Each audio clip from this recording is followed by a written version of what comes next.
સ્થાનિક સ્વરાજ્યની ચૂંટણીને અનુલક્ષીને ગેરકાયદેસર પ્રવૃત્તિઓ સામે માવસરી પોલીસે કડક કાર્યવાહી હાથ ધરી છે।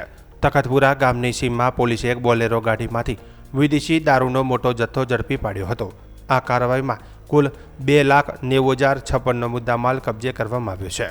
પોલીસને મળેલી બાતમીના આધારે પાનેસરા રોડ પર ચેકિંગ દરમિયાન શંકાસ્પદ બોલેરો ગાડી રોકવાનો પ્રયાસ કરવામાં આવ્યો હતો। જો કે પોલીસને જોતા જ ગાડી ચાલક વાહન મૂકીને ફરાર થઈ ગયો હતો। ત્યારબાદ પોલીસે ગાડીની તપાસ કરતા તેમાંથી 840 નંગ વિદેશી દારૂ અને બિયરની બોટલ મળી આવી હતી, જેની અંદાજિત કિંમત ₹1,90,56 ગણવામાં આવી છે। સાથે જ ₹1 લાખની કિંમતની બોલેરો ગાડી પણ જપ્ત કરવામાં આવી છે। આ સમગ્ર કામગીરી રેન્જ આઈજી પરીક્ષિત રાઠોડ અને જિલ્લા પોલીસ વડા ચિંતન તેરાના માર્ગદર્શન હેઠળ હાથ ધરવામાં આવી હતી। માવસરી પોલીસ સ્ટેશનના પીઆઈ આરપી વણજારા તેમની ટીમ દ્વારા ચૂંટણીને ધ્યાનમાં રાખીને પેટ્રોલિંગ દરમિયાન આ સફળતા મળી છે। પોલીસે ફરાર આરોપી વિરુદ્ધ ગુજરાત પ્રોહિબિશન એક્ટ હેઠળ ગુનો નોંધી આગળની તપાસ શરૂ કરી હતી।